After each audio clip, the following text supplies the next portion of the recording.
Hi hello friends, welcome to the channel. நம்ம இந்த வீட்டில் என்ன பார்க்க போகிறோம் பார்த்தீங்கன்னா, ரொம்பவே சூப்பரான மட்டன் ரெசிபி தான் பார்க்க போகிறோம். அதுவும் பார்த்தீங்கன்னா 3 வகையாக பண்ணியிருக்கேன். ஃபர்ஸ்ட்டு பார்த்தீங்கன்னா ரொம்பவே டேஸ்டியான மட்டன் சாப்ஸ் பண்ணியிருக்கோம். அடுத்து என்னென்னு பார்த்தீங்கன்னா நல்ல எல்லா மசாலாவும் நல்லா வறுத்தரைச்சி போட்டு ஒரு மட்டன் கிரேவி தான் பண்ணியிருக்கேன். அதுவுமே ரொம்பவே சூப்பராக இருந்துச்சு. அடுத்து பார்த்தீங்கன்னா குழந்தைங்களுக்கு ரொம்பவே பிடிச்ச மட்டன் கட்லெட் தான் பண்ணியிருக்கேன். மட்டன் சாப்பிடாத குழந்தைங்கன்னா இப்படி செஞ்சு கொடுத்தீங்கன்னா கண்டிப்பாக அவங்களுக்கு தெரியாது, அதனால் நல்லாவே விரும்பி சாப்பிடுவாங்க.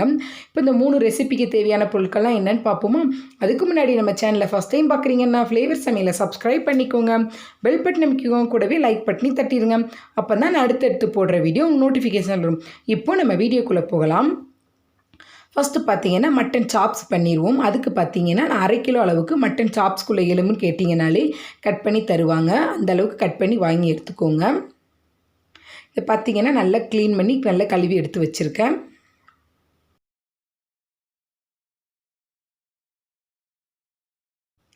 ஃபஸ்ட்டு ஒரு குக்கர் எடுத்துடலாம். குக்கரில் பார்த்திங்கன்னா 1 டீஸ்பூன் அளவுக்கு ஆயில் ஊற்றிட்டு, ஆயில் கொஞ்சம் சூடானதுக்கப்புறம் பார்த்திங்கன்னா நம்ம க்ளீன் பண்ணி வச்சுருக்க மட்டன் சாப்ஸ்குள்ளே கறியை அதில் ஆட் பண்ணிக்கிடுவோம்.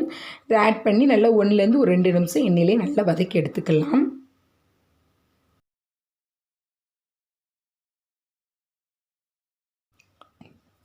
அடுத்து இதில் பார்த்திங்கன்னா ஒரு 1/4 டீஸ்பூன் அளவுக்கு மஞ்சள் தூள் ஆட் பண்ணிக்கலாம். அடுத்து இது வேக வைக்கிற அளவுக்கு தண்ணி ஊற்றிக்கோங்க. நான் இன்றைக்கி பார்த்திங்கன்னா ஒரு 1/2 கப் அளவுக்கு தண்ணி எடுத்திருக்கேன். அதை ஊற்றிக்கலாம். தண்ணி அளவு வந்து பார்த்து ஊற்றிக்கோங்க. ரொம்ப ஊற்றி வேஸ்ட்டாக வெளியில் போயிடக்கூடாது. அதனால் ஒரு 1/2 கப் மட்டும் நான் இன்றைக்கி ஊற்றிருக்கேன்.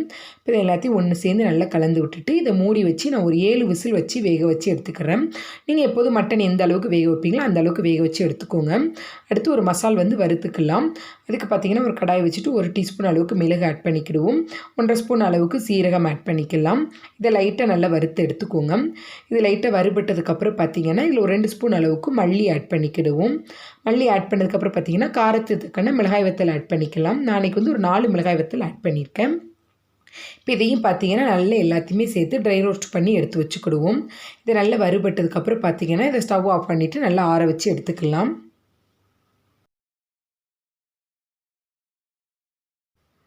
இப்போ பார்த்திங்கன்னா நம்ம வறுத்த பொருள் எல்லாமே நல்லா ஆறிடுச்சு. இதை வேறு ஒரு மிக்ஸி ஜாருக்கு மாற்றிட்டு இதை பார்த்திங்கன்னா எவ்வளோக்குள்ள ஃபைன் பவுடரை அரைக்க முடியுமோ அந்த அளவுக்கு நல்ல ஃபைன் பவுடரை அரைச்சி எடுத்துக்கிடுவோம்.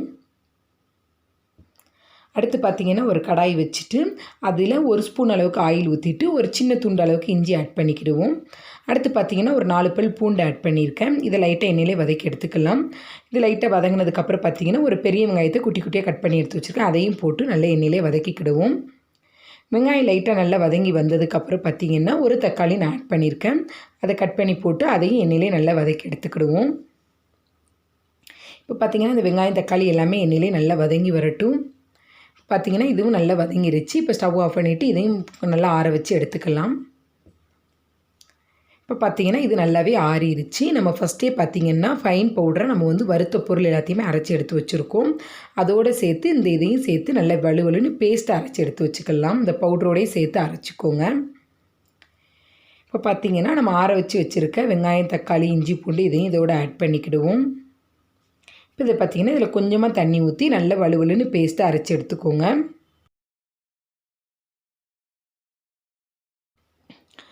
இப்போ பார்த்திங்கன்னா இந்த அளவுக்கு நல்லா பேஸ்ட்டாக அரைச்சி எடுத்து வச்சுக்கலாம். இப்போ நம்ம கிரேவி செய்ய ஸ்டார்ட் பண்ணிடுவோம். நம்மளுக்கு பார்த்திங்கன்னா மட்டனும் சூப்பராக வந்து ரெடி ஆயிருச்சு.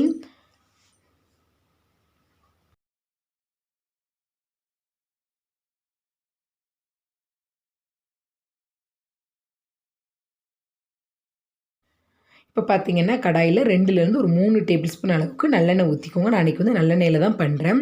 அடுத்து பார்த்திங்கன்னா எண்ணெய் சூடானதுக்கப்புறம் ஒரு 10லேருந்து ஒரு 15 போல் சின்ன வெங்காயத்தை நல்ல நீளமாக கட் பண்ணி எடுத்து வச்சுருக்கேன். அதையும் ஆட் பண்ணிக்கலாம். வெங்காயத்தை பார்த்திங்கன்னா நல்லா வதக்கி எடுத்துக்கணும். நல்லா பொன்னிறமாக அளவுக்கு நல்லா வதக்கி எடுத்துக்கலாம். இப்போ வெங்காயம் வதங்கிட்டு இருக்கும்போது பார்த்திங்கன்னா இதுக்கு கொஞ்சமாக கருவேப்பிலை ஆட் பண்ணிக்கிடுவோம். இப்போ பார்த்திங்கன்னா வெங்காயம் நல்லா வதங்கிருச்சு. இப்போ நம்ம அரைச்சி வச்சுருக்க மசாலாவை இதோடு ஆட் பண்ணிக்கலாம். மசாலாவை ஆட் பண்ணிவிட்டு இது எல்லாம் ஒன்று சேர்ந்த அளவுக்கு நல்லா மிக்ஸ் பண்ணி விட்டு ஒரு 2 நிமிஷம் நல்லா கொதிக்க விட்டு எண்ணெய்லாம் பிரிஞ்சுற அளவுக்கு நல்லா கொதிக்க விட்டு எடுத்துக்கிடுவோம்.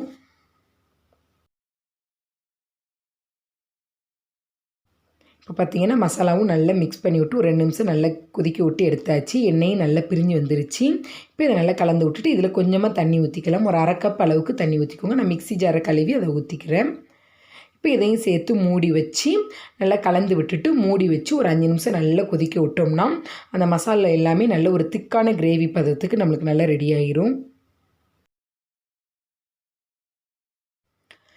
இப்போ பார்த்தீங்கன்னா நான் வந்து ஒரு 4 நிமிஷம் போல் நல்லா கொதிக்க விட்டுட்டேன். கிரேவி நல்ல ஒரு திக்கான பதத்துக்கு ரொம்பவே சூப்பராக ரெடி ஆயிருச்சு. இப்போ இதை நல்லா கலந்து விட்டுட்டு இதில் பார்த்தீங்கன்னா நம்ம வேக வச்சு வச்சுருக்க மட்டன் சாப்ஸை வந்து ஆட் பண்ணிக்கலாம். ஃபஸ்ட்டு வந்து கறியை மட்டும் ஆட் பண்ணிக்கோங்க. அடுத்து தண்ணி ஊற்றிக்கலாம். இப்போ பார்த்தீங்கன்னா மட்டன் சாப்ஸில் உள்ள கறி எல்லாத்தையுமே நான் ஆட் பண்ணியாச்சு. இதை பார்த்தீங்கன்னா இந்த மசாலாவோட மிக்ஸ் பண்ணி ஓரளவுக்கு நல்லா கோட் பண்ணி எடுத்துக்கலாம். நல்லா மிக்ஸ் பண்ணி விட்டு பார்த்தீங்கன்னா ஒரு 2லேருந்து ஒரு 3 நிமிஷம் நல்லா கொதிக்க விட்டு எடுத்துக்கிடுவோம். இப்படி கொதிக்க விடும்போது நம்ம மட்டன் சாப்ஸில் உள்ள கறியில் எல்லாத்துலேயுமே பார்த்திங்கன்னா நல்ல மசாலாலாம் ஊறி ஜூஸியாக ரெடியாக இருக்கும். இப்போ இதுக்கு தேவையான அளவு உப்பை ஆட் பண்ணிவிட்டு நல்லா கலந்து விட்டுக்கலாம். அடுத்து பார்த்திங்கன்னா நம்ம வேக வச்சுருக்க தண்ணியை ஆட் பண்ணிக்கணும். கறி வேக வைக்கும்போது தண்ணி மீது இருந்துச்சுன்னா அந்த தண்ணியை ஆட் பண்ணிவிட்டு நல்லா கலந்து விட்டுட்டு மூடி போட்டு ஒரு 7 நிமிஷம் நல்லா கொதிக்க விட்டு எடுத்தோம்னா சூப்பரான மட்டன் சாப்ஸ் வந்து ரெடி ஆகிரும். மூடி வச்சு ஒரு 7 நிமிஷம் நல்லா கொதிக்கட்டும். அதுக்கப்புறம் பார்க்கலாம். இப்போ பார்த்திங்கன்னா ஒரு 5 நிமிஷம் போல் ஆயிடுச்சு. இப்போ ஓப்பன் பண்ணி பார்த்தாலே தெரியுது நல்ல எண்ணெயெல்லாம் நல்லா பிரிஞ்சு வந்து ரொம்பவே சூப்பராக ரெடி ஆகிருக்கு. நம்மளுக்கு வந்து இன்னும் கொஞ்சம் திக்காக வேணும்னா அப்படின்னு இன்னும் ஒரு 2 நிமிஷம் கொதிக்க விட்டு இறக்கிக்கலாம். இது வந்து கொஞ்சம் குழம்பு மாதிரி இருக்கும். நம்ம ஊற்றி சாப்பிட கரெக்டாக இருக்கும். நான் ஒரு 2 நிமிஷம் கொதிக்க விட்டு கொஞ்சம் திக்கான மட்டன் சாப்ஸாக நான் ரெடி பண்ணிக்கிறேன். இப்போ 2 நிமிஷம் கழித்து பார்ப்போம். இப்போ இதில் பார்த்தீங்கன்னா கொஞ்சமாக மல்லித்தலை தூவிட்டு இன்னும் ஒரு 2 நிமிஷத்துக்கு நல்லா கொதிக்க விட்டு எடுத்துக்கிடுவோம்.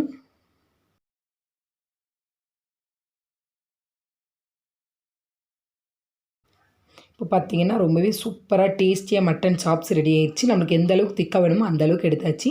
உங்களுக்கு இன்னும் கொஞ்சம் குழம்பு மாதிரி வேணும்னா நீங்கள் தேங்காய் பால் கூட ஆட் பண்ணிக்கலாம். அதுவுமே ரொம்பவே சூப்பராக இருக்கும். நான் இன்றைக்கி வந்து கொஞ்சம் கிரேவி மாதிரி தான் ரெடி பண்ணியிருக்கேன். அதனால் இந்த பதமே எனக்கு கரெக்டாக இருக்கும்னால இந்த அளவுக்கு நான் ஸ்டவ் ஆஃப் பண்ணி இறக்கிடுறேன். உங்களுக்கு தேவைப்பட்டால் தேங்காய் பால் ஊற்றி இறக்கிக்கோங்க. பார்த்திங்கன்னா ரொம்பவே சூப்பராக மட்டன் சாப்ஸ் ரெடி பண்ணிட்டோம். அடுத்து பார்த்திங்கன்னா மட்டன் கறி எப்படி வைக்கலான்னு பார்த்துடலாம். அதுக்கு பார்த்திங்கன்னா நான் 1/4 கிலோ அளவுக்கு நல்ல கறியாக பார்த்து எடுத்து வச்சு நல்லா வேக வச்சுருக்கேன். ஒரு 6 விசில் கிட்ட வேக வச்சு எடுத்து வச்சுருக்கேன். இப்போ பார்த்திங்கன்னா இந்த கறிக்கு தேவையான மசாலா எல்லாமே நம்ம ஃபஸ்ட்டு வறுத்து எடுத்துக்கலாம். அதுக்கு ஒரு கடாய் வச்சுட்டு 1 டீஸ்பூன் அளவுக்கு முழு மல்லி ஆட் பண்ணிக்கிடுவோம். மல்லி ஆட் பண்ணதுக்கப்புறம் பார்த்திங்கன்னா அடுத்து இதில் ஒரு 1/2 டீஸ்பூன் அளவுக்கு மிளகு, சோம்பு, சீரகம், ஒரு சின்ன துண்டு பட்டை, ஒரு ஏலக்காய், 2 கிராம்பு, ஒரு சின்ன துண்டு அன்னாச்சிப்பூ எடுத்து வச்சுருக்கேன். இப்போ இது எல்லாத்தையுமே இதோடு ஆட் பண்ணிக்கிடுவோம். இப்போ இது எல்லாத்தையுமே நல்லா ட்ரை ரோஸ்ட் பண்ணி எடுத்து வச்சுக்கலாம். இப்போ இதை பார்த்திங்கன்னா இதோட ஒரு 3 வரமிளகாய் மட்டும் நான் ஆட் பண்ணியிருக்கேன். காரம் கம்மியாக ஆட் பண்ணிக்கோங்க. நான் வந்து கறி வந்து 1/4 கிலோங்கனால 1/4 கிலோ அளவுக்கு தக்கனதை நான் ஆட் பண்ணியிருக்கேன். இப்போ இது எல்லாத்தையும் நல்லா சேர்த்து நல்லா வறுத்து எடுத்துக்கலாம். இப்போ பார்த்திங்கன்னா இது நல்லாவே வறுபட்டுருச்சு. இதில் ஒரு 2லேருந்து ஒரு 3 ஸ்பூன் அளவுக்கு தேங்காய் துருவி எடுத்து வச்சுருக்கேன். அதையும் ஆட் பண்ணிக்கலாம். இப்போ தேங்காவையும் இதோடு சேர்த்து நல்லா வறுத்து நல்லா பொன்னிறமாகிற அளவுக்கு நல்லா வறுத்து எடுத்துக்கோங்க. தேங்காய் கரிஞ்சிடாமல் பார்த்து அதோட கலர் மட்டும் சேஞ்ச் ஆகிற அளவுக்கு நல்லா வாசனையாக இருக்கும். அந்த அளவுக்கு நல்லா வறுத்து எடுத்துக்கலாம். இப்போ பார்த்திங்கன்னா இது எல்லாமே நல்லா வறுபட்டுருச்சு. இதை ஒரு மிக்ஸி ஜாருக்கு மாற்றிட்டு நல்லா ஆற வச்சதுக்கப்புறம் நல்லா ஒரு ஃபைன் பவுடரை அரைச்சி எடுத்துக்கிடுவோம். தண்ணி எதுவுமே ஊற்றாமல் நல்லா பவுடரை அரைச்சி எடுத்துக்கோங்க. இப்போ ஒரு கடாய் வச்சுட்டு 2 டேபிள் ஸ்பூன் அளவுக்கு நான் ஆயில் ஊற்றிக்கிறேன். ஆயில் சூடானதுக்கப்புறம் பார்த்திங்கன்னா ஒரு 10லேருந்து சின்ன வெங்காயத்தை ஒரு 12 சின்ன வெங்காயம் பார்த்திங்கன்னா நீளமாக கட் பண்ணி வச்சுருக்கேன். அதையும் ஆட் பண்ணிக்கலாம். இந்த கிரேவிக்கு பார்த்திங்கன்னா சின்ன வெங்காயம் கொஞ்சம் நிறைய ஆட் பண்ணுங்கள். டேஸ்ட் ரொம்பவே சூப்பராக இருக்கும். வெங்காயத்தை நல்லா எண்ணெயிலே வதக்கி எடுத்துக்கிடுவோம். இப்போ பார்த்திங்கன்னா வெங்காயம் நல்லா வதங்கிட்டு இருக்க டைமில் நம்ம ஃபைன் பவுடரை அரைச்சி எடுத்து வச்சாச்சு. இப்போ பார்த்திங்கன்னா இதில் கொஞ்சமாக கருவேப்பிலை ஆட் பண்ணிவிட்டு நல்லா மிக்ஸ் பண்ணி விட்டுக்கலாம். அடுத்து பார்த்திங்கன்னா இதில் இஞ்சி பூண்டு பேஸ்ட்டு ஆட் பண்ணணும். நான் அதை பார்த்திங்கன்னா இஞ்சி பூண்டையும் வந்து ரஃப்பாக நான் வந்து உரலில் வந்து தட்டி ஆட் பண்ணியிருக்கேன். அது ஃப்ளேவர் ரொம்பவே நல்லாயிருக்குனால சும்மா தட்டி தான் ஆட் பண்ணியிருக்கேன். இப்போ இதையும் ஒன்று சேர்ந்து நல்லா கலந்து விட்டுக்கலாம். இப்போ பார்த்திங்கன்னா இஞ்சி பூண்டோட பச்சை வாசனை எல்லாமே போனதுக்கப்புறம் பார்த்திங்கன்னா நம்ம வேக வச்சுருக்க கறியை மட்டும் ஃபஸ்ட்டு ஆட் பண்ணிக்கிடுவோம். மட்டன் ஆட் பண்ணிவிட்டு நல்லா இதோடு சேர்ந்து ஒரு கலரி விட்டுக்கிடுவோம்.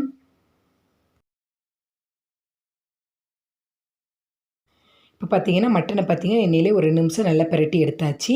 அதுக்கப்புறம் பார்த்திங்கன்னா நம்ம அரைச்சி வச்சுருக்க மசாலா அதில் ஆட் பண்ணிக்கலாம். நான் 1/4 கிலோ அளவுக்குங்கனால அப்படியே ஆட் பண்ணியிருக்கேன். நீங்கள் 1/2 கிலோனா இதோட ஒவ்வொரு ஸ்பூன் எல்லாமே எக்ஸ்ட்ரா ஆட் பண்ணிக்கோங்க. அது கரெக்டாக இருக்கும். இப்போ இந்த கறிக்கு தேவையான அளவு உப்பும் ஆட் பண்ணிவிட்டு நல்லா கலந்து விட்டுக்கோங்க.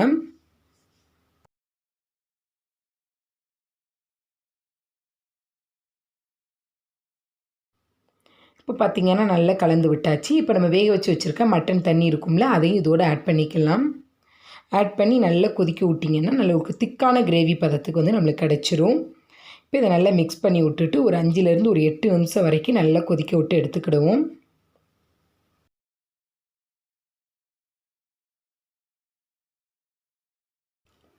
இப்போ பார்த்திங்கன்னா கிரேவி பார்த்திங்கன்னா ஓரளவுக்கு நமக்கு கொஞ்சம் திக்காயிருச்சு. இன்னும் ஒரு 2லேருந்து ஒரு 3 நிமிஷம் கொதிக்க விட்டோம்னா சூப்பரான மட்டன் கிரேவி வந்து ரெடி ஆகிரும். இதில் பார்த்திங்கன்னா வேறு எந்த ஒரு பவுட்ரு எதுவுமே நம்ம ஆட் பண்ணலை. எல்லாமே வறுத்தரைச்சி போட்டிருக்கனால இதோட டேஸ்ட்டு பார்த்திங்கன்னா ரொம்பவே சூப்பராக இருந்துச்சு. கண்டிப்பாக ட்ரை பண்ணுங்கள். பார்த்திங்கன்னா இது கொதிச்சிட்ருக்கட்டும். அதுக்குள்ளேயும் நம்ம மட்டன் கட்லெட்டுக்கு ரெடி பண்ணிக்கலாம். அதுக்கு பார்த்திங்கன்னா நான் நல்லா 1 கப் அளவுக்கு மட்டன் வந்து நல்லா வேக வச்சு எடுத்து வச்சுருக்கேன். நல்லா எலும்பு இல்லாத கறியாக பார்த்து வேக வச்சுக்கோங்க. இப்போ வேக வச்ச கறியை பார்த்திங்கன்னா ஒரு மிக்ஸி ஜாரில் போட்டு நல்லா ஃபைன் பவுடரை அரைச்சி எடுத்துக்கலாம். தண்ணி எதுவுமே ஊற்றாமல் நல்லா ஃபைன் பவுடரை அரைச்சி எடுத்துக்கோங்க.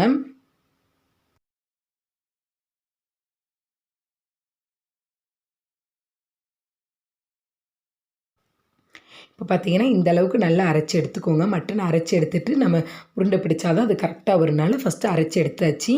அதுக்கப்புறம் பார்த்திங்கன்னா நான் ஒரு உருளைக்கிழங்கு வந்து வேக வச்சு எடுத்து வச்சுருக்கேன். தோல்லாம் நீக்கிட்டு எடுத்து வச்சுக்கோங்க. அடுத்து பார்த்திங்கன்னா ஒரு கடாயில் 1 ஸ்பூன் அளவுக்கு ஆயில் ஊற்றிட்டு அதில் பார்த்திங்கன்னா ஒரு பெரிய வெங்காயம் நல்லா குட்டி குட்டியாக கட் பண்ணி எடுத்து வச்சுருக்கேன். அதை ஆட் பண்ணிக்கலாம். வெங்காயத்தை பார்த்திங்கன்னா ஒரு 1லேருந்து 2 நிமிஷம் நல்லா எண்ணெயிலே வதக்கி எடுத்துக்கிடுவோம். வெங்காயம் நல்லா வதங்கினதுக்கப்புறம் பார்த்திங்கன்னா அரைச்சி வச்சுருக்க மட்டன் கறியை இதோடு ஆட் பண்ணிக்கலாம். ஆட் பண்ணிவிட்டு இதையும் எண்ணெயிலே 1 நிமிஷம் நல்லா கிளறி விட்டுக்கோங்க.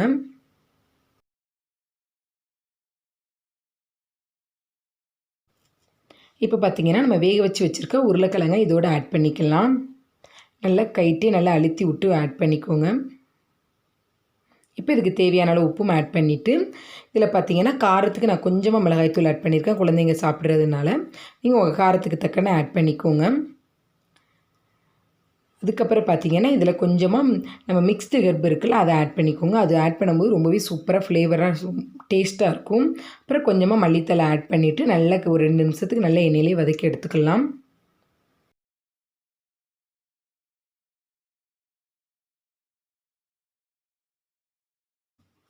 இப்போ பார்த்திங்கன்னா எண்ணெயிலே நல்லா வதக்கி எடுத்தாச்சு. இதை நல்லா ஆற வச்சுட்டு நல்லா கைட்டு உருளைக்கிழங்கு எல்லாத்தையும் மசிகிற அளவுக்கு ஒன்றா சேர்ந்த அளவுக்கு நல்லா மிக்ஸ் பண்ணி எடுத்துக்கிடுவோம்.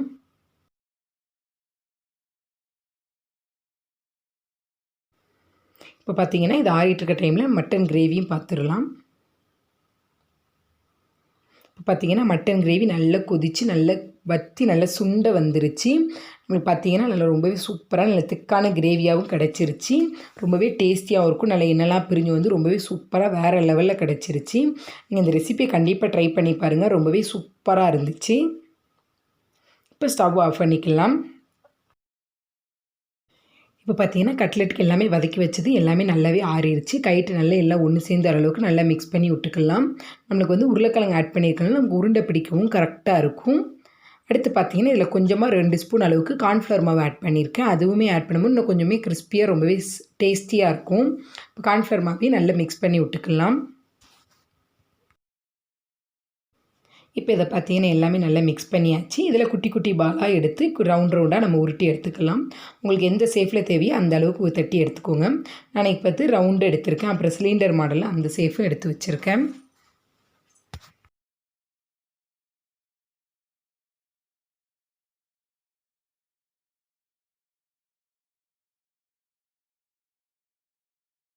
இப்போ பார்த்திங்கன்னா ரொம்பவே சூப்பராக கட்லெட்டுக்கு எல்லாமே நம்ம தயார் பண்ணி நல்ல உருண்டை அழகாக ரவுண்டாக எடுத்து வச்சுட்டோம். அடுத்து இதை கோட் பண்ணி பொரிச்சு எடுக்கிறது தான் வேலை. அதுக்கு என்னெல்லாம்னு பார்த்துடலாம். அதுக்கு பார்த்திங்கன்னா கொஞ்சமாக பார்த்திங்கன்னா நான் பிரெட் க்ரம்ஸ் வந்து இன்றைக்கி எடுத்திருக்கேன். எப்போதும் கார்ன்ஃப்ளெக்ஸ் ஆட் பண்ணுவேன். இன்றைக்கி பார்த்திங்கன்னா கொஞ்சம் பிரெட் க்ரம்ஸ் இருந்துச்சுனால அதை எடுத்திருக்கேன்.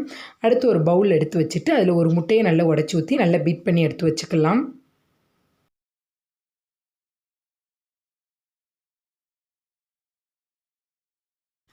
இப்போ பார்த்தீங்கன்னா எக்கு நல்லா பீட் பண்ணி எடுத்து வச்சு ஃபஸ்ட்டு ஒரு கட்லெட் எடுத்துகிட்டு அதில் நம்ம எக்கில் நல்லா கோட் பண்ணி எடுத்துக்கிடுவோம்.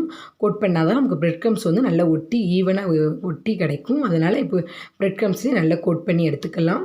பார்த்திங்கன்னா இதே மாதிரி எல்லாத்தையுமே எக்கில் நல்லா முக்கி எடுத்துட்டு அதுக்கப்புறம் பிரெட் க்ரம்ஸ்லேயும் கோட் பண்ணி எடுத்து வச்சுக்கோங்க.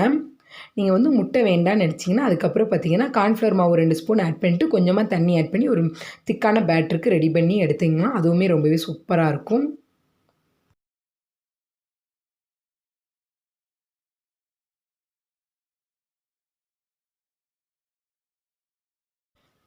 இப்போ பார்த்தீங்கன்னா எல்லாத்தையுமே சூப்பராக கோட் பண்ணி எடுத்தாச்சு. இது நீங்கள் வந்து ஃப்ரிட்ஜில் கூட ஒரு 10 மினிட்ஸ் வச்சு எடுத்துகிட்டு அதுக்கப்புறம் கூட பொரிச்சிக்கலாம். அதுவுமே ரொம்ப சூப்பராக இருக்கும். இப்போ பார்த்தீங்கன்னா நான் டேரெக்டாக அப்படியே ஆயிலில் போட்டு டீப் ஃப்ரை தான் பண்ண போகிறேன். நீங்கள் சேலோ ஃப்ரை கூட பண்ணிக்கோங்க. ஏன்னா கறி எல்லாமே நம்ம வேக வச்சு வதக்கி தான் போட்டிருக்கோம். அதனால் சேலோ ஃப்ரை கூட பண்ணிடலாம். நான் குழந்தைங்க சாப்பிட்றதுனால டீப் ஃப்ரையே பண்ணிக்கிறேன். ஆயில் நல்லா சூடு பண்ணிக்கோங்க. சூடு பண்ணிட்டு ஒவ்வொன்றா போட்டு நல்லா டீப் ஃப்ரை பண்ணி நல்லா 2 பக்கமும் நல்லா கிறிஸ்பி ஆகிற அளவுக்கு நல்லா பொரிச்சு எடுத்துக்கலாம்.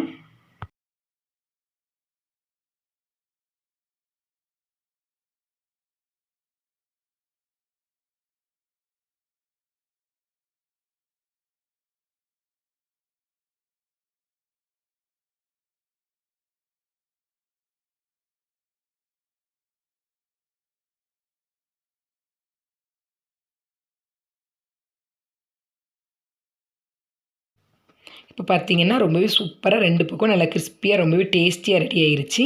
இப்போ இதை பார்த்தீங்கன்னா வேற ஒரு பிளேட்டுக்கு மாற்றி எடுத்து வச்சுக்கிடுவோம். இதே மாதிரி பார்த்தீங்கன்னா மற்ற எல்லாத்தையுமே நம்ம இதே மாதிரி நல்லா பொரிச்சு எடுத்துக்கலாம்.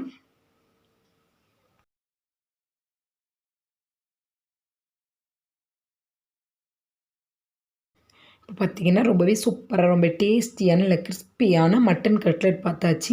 இந்த கட்லெட் பார்த்தீங்கன்னா மட்டன் இருக்குதுன்னு சொன்னால் தான் தெரியும். அந்த அளவுக்கு இதோட டேஸ்ட் ரொம்பவே சூப்பராக இருந்துச்சு. குழந்தைங்க கண்டிப்பாக விரும்பி சாப்பிடுவாங்க. கெச்சப்போடெல்லாம் வச்சு கொடுக்கும்போது ரொம்பவே சூப்பராக இருக்கும் ஃப்ரெண்ட்ஸ். கண்டிப்பாக நீங்கள் ட்ரை பண்ணுங்கள். இன்றைக்கி பார்த்தீங்கன்னா இந்த வீடியோவில் நம்ம 3 வகையான மட்டன் ரெசிபி பார்த்துட்டோம். ஒன்று பார்த்தீங்கன்னா ரொம்பவே டேஸ்டியான எல்லாமே வறுத்தரைச்சி போட்ட மட்டன் சாப்ஸும் பார்த்தாச்சு. அப்புறம் மட்டன் கிரேவியும் பார்த்திங்கன்னா ரொம்பவே சூப்பராக ரொம்பவே டேஸ்டியாக நம்ம ரெடி பண்ணிட்டோம். இதை நல்லா ட்ரை பண்ணிங்கன்னா நம்ம நல்ல மட்டன் சுக்கா மாதிரி நம்மளுக்கு ரெடி ஆயிடும். நான் இன்றைக்கி கொஞ்சம் கிரேவியாக இருக்கனால கிரேவியாக ரெடி பண்ணிட்டேன். அடுத்து பார்த்திங்கன்னா மட்டன் கட்லெட்டும் ரெடி பண்ணியாச்சு. நீங்களும் இதே மாதிரி உங்கள் வீட்டில் செஞ்சு பார்த்து சாப்பிட்டு எப்படி இருக்குன்னு கமெண்ட் பண்ணுங்கள். இந்த வீடியோ உங்களுக்கு ரொம்ப பிடிச்சிருந்துச்சுன்னா உங்கள் ஃப்ரெண்ட்ஸ் அண்ட் ஃபேமிலியோட ஷேர் பண்ணிக்கோங்க. மறக்காமல் ஃப்ளேவர் சமையல் சப்ஸ்கிரைப் பண்ணிக்கோங்க. Thank you friends. இந்த வீடியோவை கடைசி வரை பார்த்ததுக்கு ரொம்ப நன்றி. மீண்டும் ஒரு வீடியோவில் சந்திப்போம்.